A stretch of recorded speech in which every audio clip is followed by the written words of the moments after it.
Aujourd'hui, en réalité, ce que j'aimerais parler, c'est de ne pas voir le frère Van, le frère Guy, comme la dernière fois qu'on s'est vu, comme ce que je connais de Van.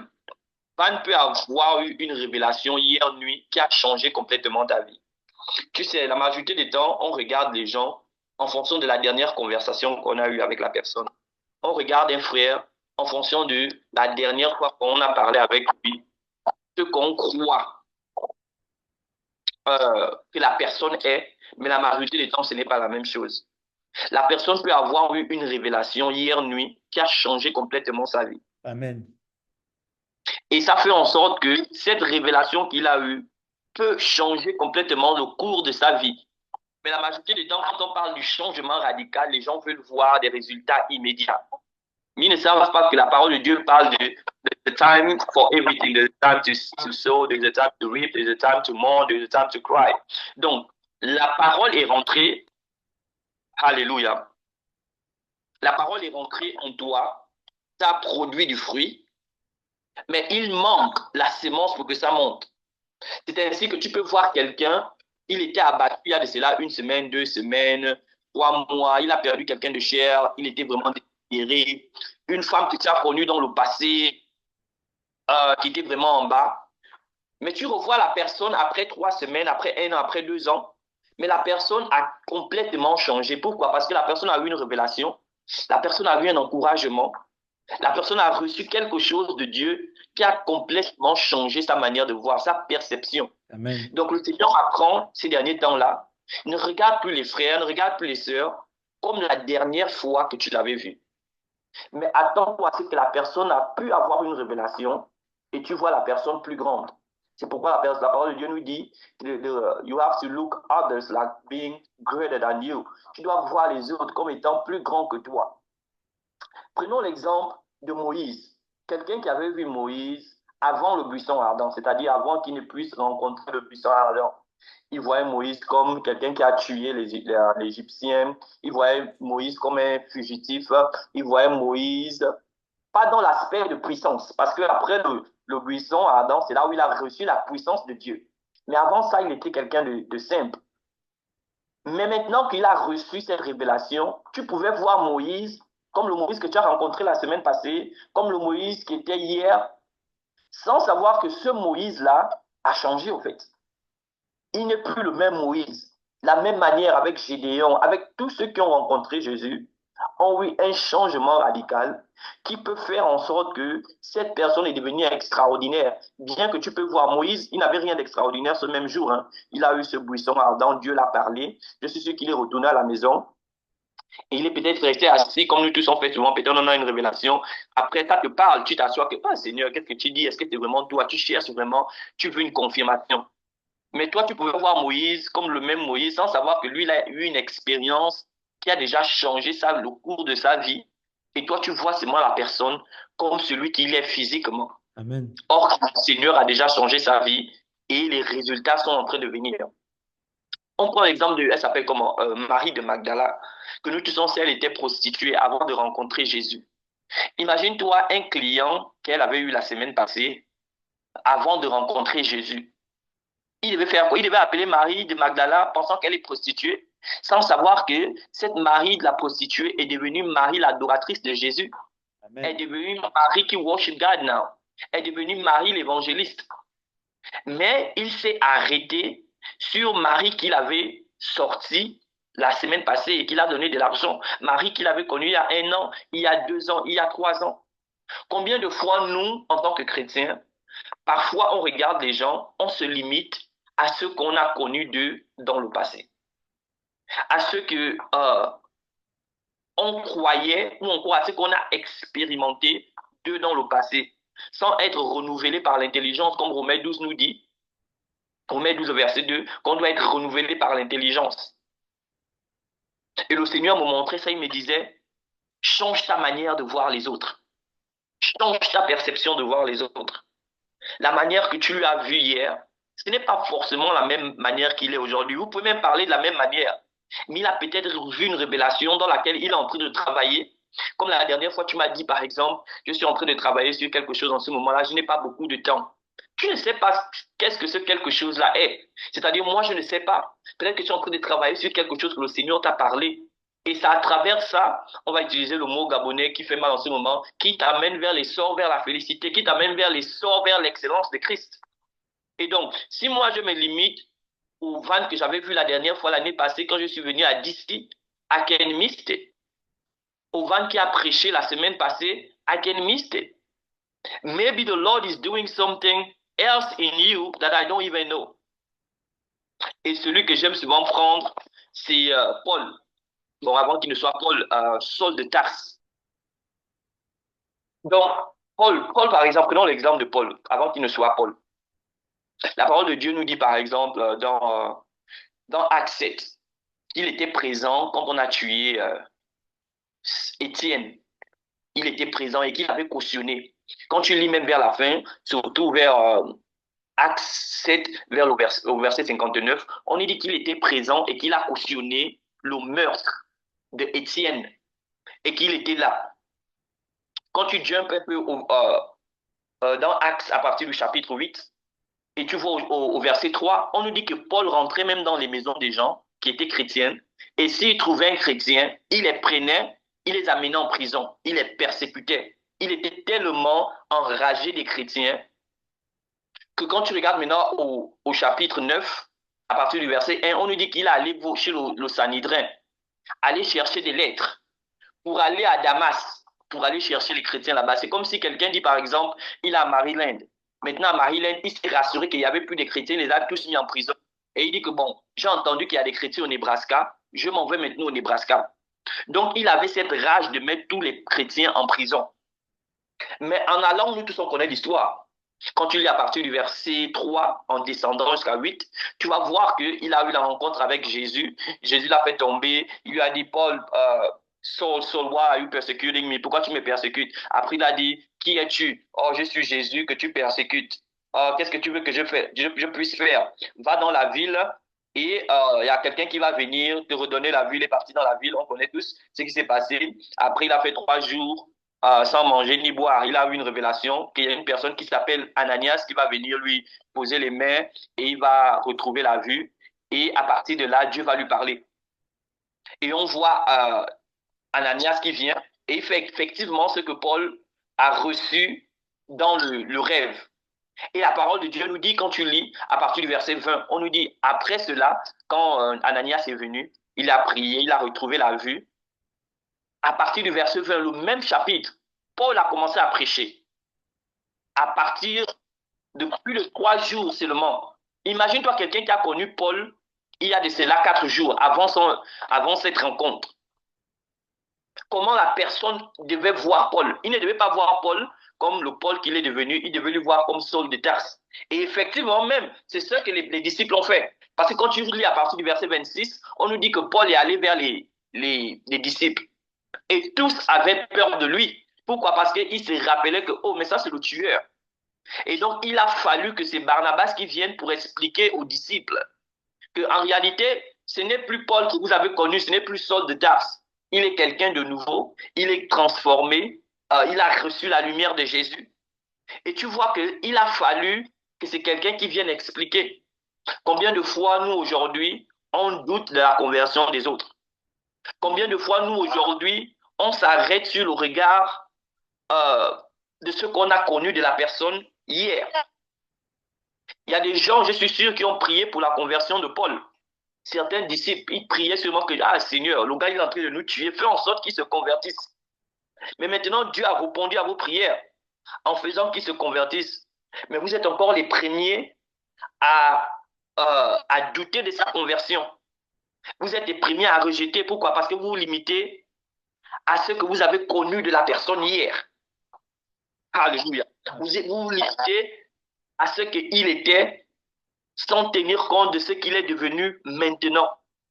Et le Seigneur me disait, parfois, et moi j'étais dans ça, j'entends par exemple qu'il y a une célébrité de la musique, de quoi, qui est devenu chrétien, ou bien qui a mis sur les posts que à partir d'aujourd'hui, je deviens chrétien. Voilà, je ne suis plus ce que j'étais avant, j'ai décidé de donner ma vie à Jésus. La première réaction que j'avais et la première réaction que beaucoup de chrétiens ont, c'est, oh, est-ce qu'il est vraiment converti? Ce sont les trucs de la blague. Les gens là aiment le buzz. Au lieu de mettre les genoux au sol et dire que, ah Seigneur, s'il a dit ça pour de faux, que ce soit vrai.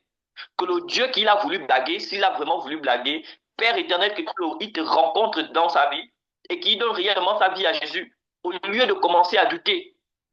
Parce que prenons un exemple comme prenons Fali Ipupa ou bien un autre, quelqu'un qui a de la célébrité, on prend une personne qu'on sait qui n'est pas clairement chrétien, qui n'a jamais dit qu'il est chrétien. Imagine-toi une personne comme Fali Ipupa se convertit. Rien que sa conversion à lui, ça va amener des millions de personnes à Jésus. Et donc, si tu entends que quelqu'un comme Fali Ipupa est venu dire sur les médias qui s'est converti, la première chose que tu dois faire, c'est mettre les genoux au sol pour prier que ce soit vrai, au lieu de douter. C'est-à-dire, si c'est faux, Seigneur, je prie que ce soit vrai. Mais au lieu de rejeter pour dire que est-ce que c'est vraiment les trucs des buzz là? Non, non, non, non, ça c'est la réaction de quelqu'un qui n'a pas Christ. Mais la réaction de quelqu'un qui a Christ, c'est Jésus fait en sorte que ce soit vrai. Père éternel fait en sorte que s'il voulait même blaguer, il te rencontre. Seigneur fait en sorte que si ta conversion n'est pas réelle, que ce soit maintenant réel au nom de Jésus. Alléluia. Oui. Donc maintenant, le dernier point que je vais mentionner, c'est qu'on doit être dominé par notre vie spirituelle avant d'être dominé par notre vie naturelle.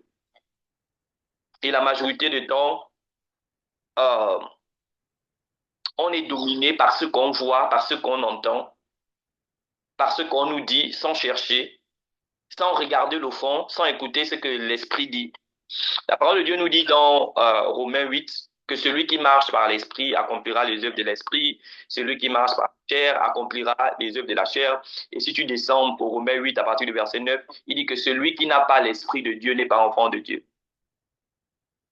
Donc si nous on marche encore par l'ancienne nature, c'est évident qu'on va produire les œuvres de l'ancienne nature. Mais si on marche par la nouvelle nature, on va produire les œuvres de la nouvelle nature. 2 Corinthiens 5, 17 nous dit que quand quelqu'un est en Christ, il est une nouvelle créature. Et les choses anciennes sont passées. Et toutes choses sont devenues nouvelles. Mais cette nouvelle naissance ne se fait que si on marche par l'Esprit. La soif de vouloir connaître la pensée de Dieu. La soif de chercher ce que Christ dit. Et il y a quelqu'un que j'aime beaucoup dans la parole de Dieu qu'on appelle Nicodème.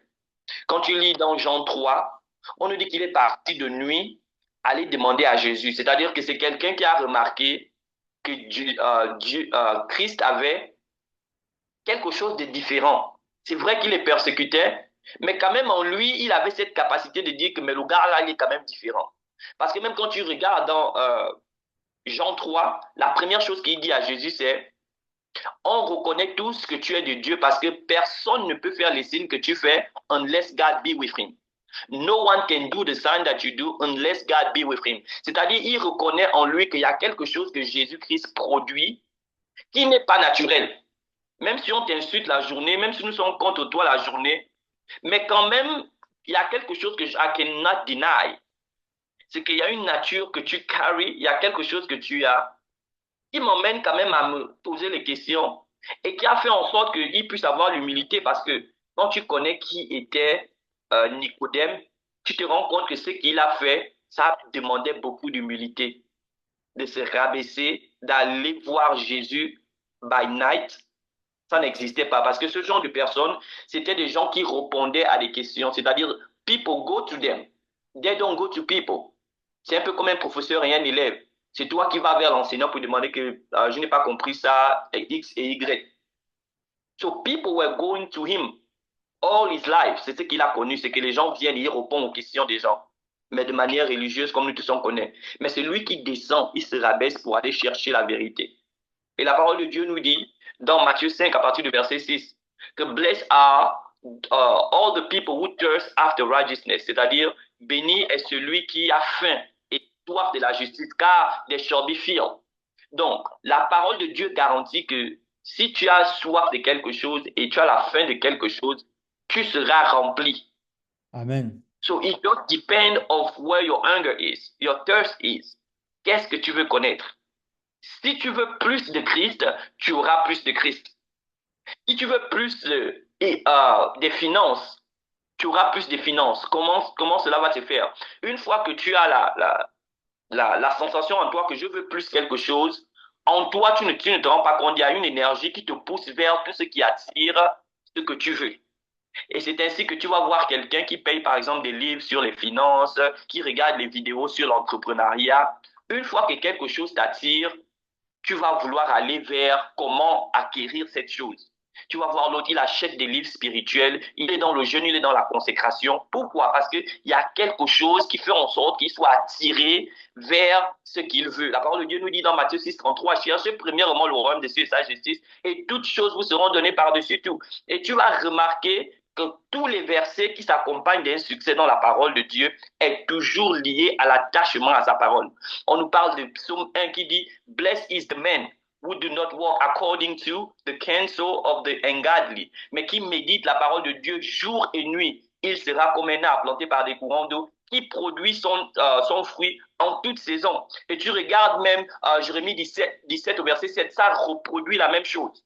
Donc, tout verset dans la parole de Dieu qui parle de la prospérité financière, la prospérité spirituelle est toujours lié et rattaché directement au fait de mettre la parole de Dieu premièrement et ensuite toute chose va s'accompagner. On regarde encore même Josué 1,8 qui nous dit « Ce livre de la part de Dieu ne doit jamais, shall not depart from your heart ».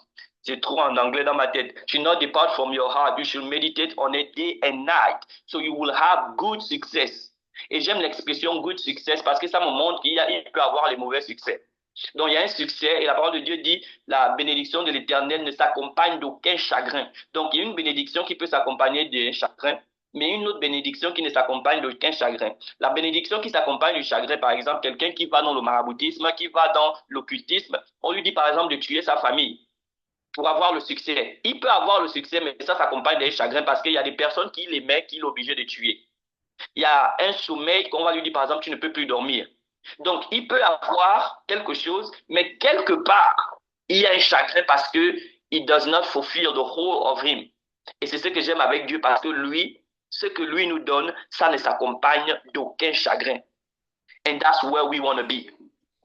On veut la parole de Dieu, on veut être ceux-là qui sont attachés à Christ, qui donnent le meilleur d'eux pour l'évangile, so that the gospel of God can be preached, so that the advancement of the gospel of God can be presented to the whole world.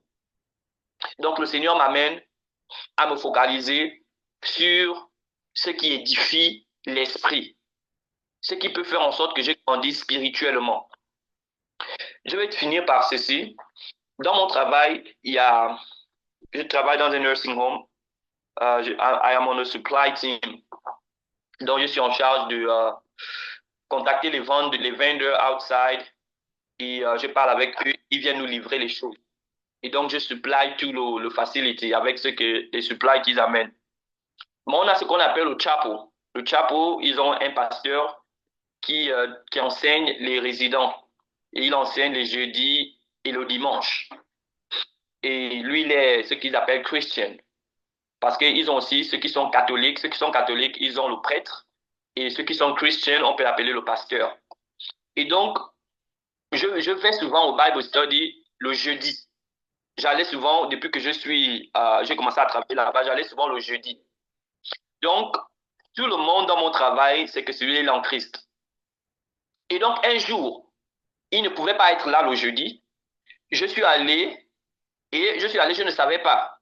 Et je suis allé m'asseoir. Et le jour qui n'est pas là, c'est une personne ordinaire, les gens qui font activity, ce sont eux qui sont obligés de tenir l'enseignement. Et ce qu'ils font, ils lisent seulement tous les documents qu'il a fait et ils rentrent. Donc, je suis parti, je ne savais pas.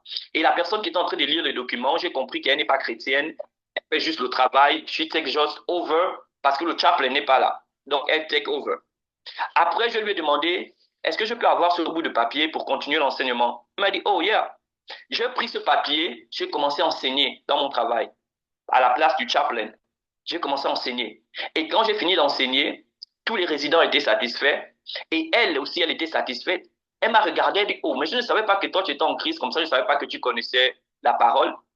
Elle est partie voir la personne qui est au-dessus de moi, mon supérieur, pour dire que mais je ne savais pas que Guy, il était pasteur, il connaissait les trucs de Dieu. Après, elle lui a dit, oh oui, il est dans ça. And I know that he loves it. Et elle est partie voir encore la personne au-dessus de moi pour présenter encore la même situation. Et donc, ils sont venus me voir pour dire, est-ce que tu aimerais être le remplaçant du chaplain? C'est-à-dire que quand le chaplain n'est pas là, le pasteur n'est pas là, c'est toi qui enseignes. Je dis, I would love to do that. Parce que c'est ma vie, c'est servir l'œuvre de Christ. Maintenant, quelques mois après, il y a un dimanche où il ne devait pas être là. Moi, je suis habitué à aller là-bas le jeudi. Maintenant, il y a un dimanche où il ne devait pas être là. Et lui-même, il est venu me voir dans mon bureau. Il vient me voir que Guy, dans 3 semaines, je ne pourrai pas être là le dimanche. Je vais aller, il y a mon fils qui est pasteur quelque part. Je dois aller là-bas. Et normalement, le dimanche, quand je ne peux pas être là, j'appelle souvent l'un de mes amis qui est aussi pasteur quelque part. Mais lui aussi ne pourra pas être là. Donc, je suis venu te voir. Qu'est-ce que tu peux, you can take over that Sunday pour prêcher. Après, je lui ai dit, I would love to do that. Mais avant de faire ça, puisque je ne suis jamais venu le dimanche, je sais que le dimanche et le jeudi, c'est totalement différent. La façon qu'on part à la veillée de prière le jeudi et le dimanche, c'est souvent différent. Et non seulement ça, le dimanche, il y a souvent plus de gens. Après, je lui ai dit, je veux faire ça, mais je vais venir d'abord 2 dimanches pour voir comment tout se passe. Comme ça, j'aurai la capacité de pouvoir tenir le dimanche. Il m'a dit, yeah, moi aussi, je devais te proposer ça parce que tu dois savoir comment les choses se passent. On fait la communion le dimanche et voici comment ça se passe. Donc, je suis venu pendant 3 dimanches pour voir comment ça se passe, voir comment ça se passe. Maintenant, les résidents, puisqu'ils m'ont vu là-bas pendant 3 dimanches, ils sont partis voir mon supérieur pour dire que, mais on voit Guy ici là chaque dimanche maintenant, parce que moi je ne travaille pas le week-end, je travaille de lundi à vendredi. On voit Guy ici là le dimanche maintenant en train d'aider le chaplain. Et we love it, c'est une personne de bien, il vient aider. Donc, mon supérieur est venu me voir que, mais quand tu ne peux pas venir ici le dimanche sans m'avertir. Parce que moi je pensais que puisque je ne viens pas pour travailler, je viens juste pour apprendre quelque chose. Ils ont dit non, c'est pas comme ça que ça se passe. Tu devais m'en parler parce qu'en réalité, le temps que tu passes ici, là, on doit te payer pour ça, même si tu es venu pour aider, même si tu es venu pour quelque chose d'autre, on doit te payer, ou bien we have to give you hours back. Donc, le temps que tu as perdu là, on te rend ça.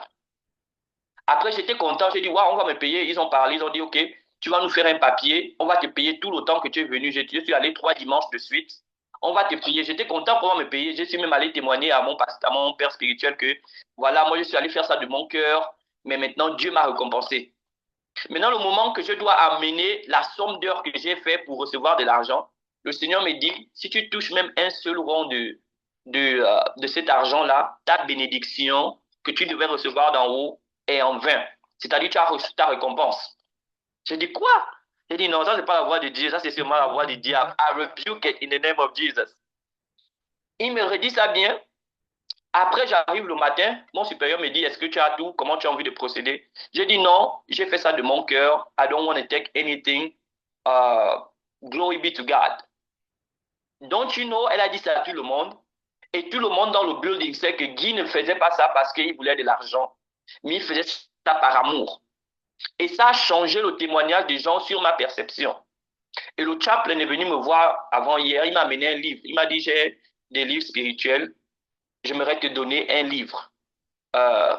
Tu peux avoir ce livre. It's a blessing. Et le Seigneur m'a dit, on doit apprendre à laisser parfois les choses naturelles pour la bénédiction spirituelle. C'est ce que la parole de Dieu nous dit dans Matthieu 6, quand il nous donne comment prier. Il dit que quand toi tu pries, ou bien quand tu jeûnes, fais-le dans le secret. Et le Dieu qui voit dans le secret va te rendre dans le public. Et la bénédiction là m'a tellement touché que je vois comment les gens me regardent différemment, même les résidents, je vois qu'ils me regardent différemment, parce que quand j'ai enseigné là, c'est là 2 semaines, ils étaient émus quoi, la façon que j'ai pris la parole et la façon que j'ai fait ça. Ils ne savaient pas au fait que c'était ma vie. Ils ne savaient pas que celui-là, il était un homme de Dieu. Donc, leur manière de me voir a changé. Et le Seigneur me disait, si tu avais pris de l'argent, les gens devaient dire qu'il fait ça à cause de l'argent. Mais parce que tu as refusé le naturel pour le spirituel, that's where your blessing is. Et tu ne sais pas ce qui arrive demain à cause de ce que tu as fait. Pour revenir dans ce que je disais, qu'on doit se focaliser sur ce qui est spirituel. pas toujours sur ce qui est naturel. Donc, je vais m'arrêter là.